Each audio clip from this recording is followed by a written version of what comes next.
अस्सलाम वालेकुम दोस्तों, आज मैं बात करना चाहता हूँ इटली के अंदर जो सियासी पनाह की दरख्वास्त देते हैं और इटली के कैंपों में रहते हैं।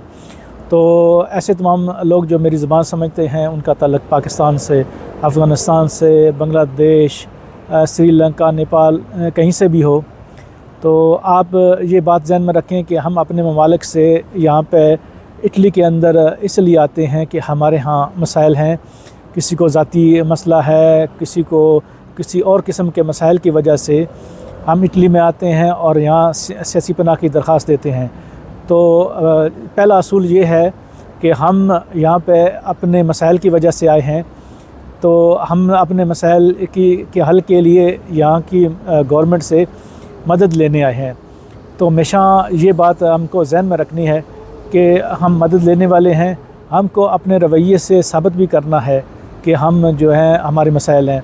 ये ना हो कि अक्सर इस तरह भी देखने में आता है कि हमारी बॉडी लैंग्वेज ऐसी होती है कि शायद हम पता नहीं कोई 30 मार खान हैं। हम यहाँ पे कैंप में आके जो ऑपरेटर होते हैं वहाँ पे प्रेशर डालते हैं, ऊंची आवाज़ में बात करते हैं, बड़ा गुस्से का इज़हार करते हैं। ये चीज़ें तकरीबन सूट नहीं करती, क्योंकि टेक्निकली हम यहाँ पे ये बताते हैं कि हमें अपने मुल्क में जान का ख़तरा है या हमारा कोई मसाइल हैं जिसकी वजह से हमें अपने मुल्क को छोड़ा है। और इटली की हुकूमत से हम दरख्वास्त करते हैं कि हमें यहाँ पे सियासी पनाह दी जाए। उसके बाद क्या होता है कि जब कैंपों में या तो एक ज़्यादा कैंप बड़े होते हैं उसमें रहते हैं, वहाँ फिर हर आदमी की ड्यूटियाँ होती हैं मुख्तलिफ़, किसी के सफाई करना, ये तो मिलजुल कर वहाँ पे मिलजुल कर रहना चाहिए। और उसके बाद एक और चीज़ ये है कि अगर आप फ़र्ज़ कर लें, अक्सर यहाँ पे जब लोग पहुँचते हैं तो ये समझते हैं कि शायद वो हम बिल्कुल किसी जन्नत में आ गए हैं और यहाँ सिर्फ़ खाना पीना और सोना है, इंटरनेट है और मोबाइल है और टिकटॉक है, बस यहाँ पे उनकी ज़िंदगी ख़त्म है। अब इसके बाद उन्हें किसी चीज़ की ज़रूरत नहीं। हालांकि कैंप के अंदर आपने अपनी ज़िंदगी को बेहतर बनाना है, ना कि सिर्फ़ मोबाइल इस्तेमाल करने, टिकटॉक या खा पी के सो जाना। तो दोस्तों सबसे ज़्यादा कि बहुत से जो लड़के हैं यहाँ पे आके वो एक दूसरे से लड़ाई झगड़े करते हैं। ये लगता ही नहीं है कि ये जो इटालियन हैं, जब हमसे बात करते हैं, हम जिन लोगों का थोड़ा बहुत ताल्लुक़ होता है, तो वो अक्सर कहते हैं कि परेशान बंदा या जिसको मसाइल हों वो लड़ाई झगड़ों में या उसकी बॉडी लैंग्वेज और तरह की होती है। लेकिन ये लोग जो महाजरीन आते हैं, इनकी बॉडी लैंग्वेज से तो नहीं लगता कि इनको कोई मसाइल हैं। लेकिन ये इटालियन गवर्नमेंट की या यूरोपीय यूनियन की ये एक अच्छाई समझ लें कि जो भी होता है हमारे पास हमारे मसाइल की वजह से, तो हमें किसी न किसी तरह ये डॉक्यूमेंट दे देते हैं और ये हमको पूरा मौका देते हैं कि हम यहाँ के सिस्टम में शामिल हो जाएं और अच्छी तरह से ज़िंदगी बसर करें। तो दोस्तों, जब अक्सर कैंपों में फिर बाज़ औक़ात जो अपार्टमेंट होते हैं, फ्लैट होते हैं, वो 3, 4 या 6 लोगों को अलग से, जैसे अगर 3 कमरे हों तो 2-2 लड़कों को दे देते हैं। वहाँ अक्सर लड़ाई झगड़े रहते हैं फिर कि अगर किसी की सफाई की ड्यूटी है तो वो सफाई नहीं करता, और फिर लड़ाई। और फिर पाकिस्तान और अफ़गानिस्तान वाले लोग, मेरी बात आप गौर से सुने, पाकिस्तान और अफ़गानिस्तान के जो भी मसाइल हैं, वहाँ की हुकूमती लेवल जो बासर लोगों के दरमियान मसले हैं। एक गरीब जो अफ़गानिस्तान का है या जो पाकिस्तान का गरीब है, वो अपने घर के मसाइल के लिए यहाँ आया है। वो ना तो सियासत करने आया है, ना उसको कोई मसला है, ना अफ़गानिस्तान वाले ने उसके साथ कोई ज़्यादती की है, ना पाकिस्तान वाले ने अफ़गानिस्तान वाले के साथ ज़्यादती की है।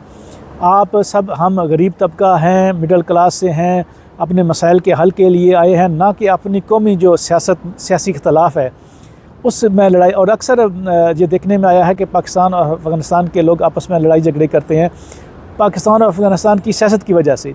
हालांकि मसलन मैं हूँ तो मेरा पाकिस्तान की सियासत से या गवर्नमेंट की पॉलिसियों से कोई इत्तेफाक नहीं है। इस तरह अफ़गानिस्तान से बहुत से लोग होंगे, मैं उनको कसूरवार नहीं समझता अगर वो पाकिस्तान में कुछ गड़बड़ जो दहशतगर्दी वगैरह करते हैं।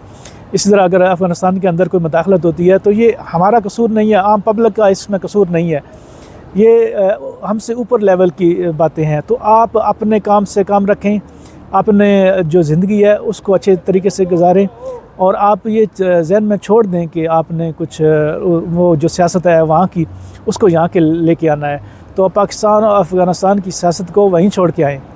तो यहाँ एक तो टाइम से सोया करें, जल्दी उठें, ज़ुबान सीखें और सफाई का ख़ास ख्याल रखें। अक्सर बाज़ औक़ात जो जब फ्लैट मिल जाते हैं तो कोई वज़ू करता है, कोई नमाज़ पढ़ता है, अच्छी बात है, लेकिन फिर उसके बाद वहाँ सफाई नहीं करते, तो सफाई निस्फ़ ईमान है।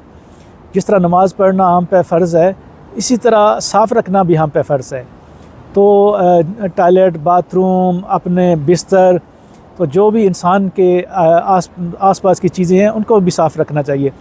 सबसे पहली चीज़ जो सबसे आम है कि हमको जो मौका दिया जाता है उसकी इज़्ज़त करनी चाहिए, और ये दिल में रखना चाहिए कि इटली वालों ने हमारे साथ अच्छा तावन किया, जिसकी वजह से हम जो है यहाँ पे एक बेहतर ज़िंदगी का हमें मौका मिला है। तो आपका बिहेवियर ये सब कुछ अकाउंट होता है।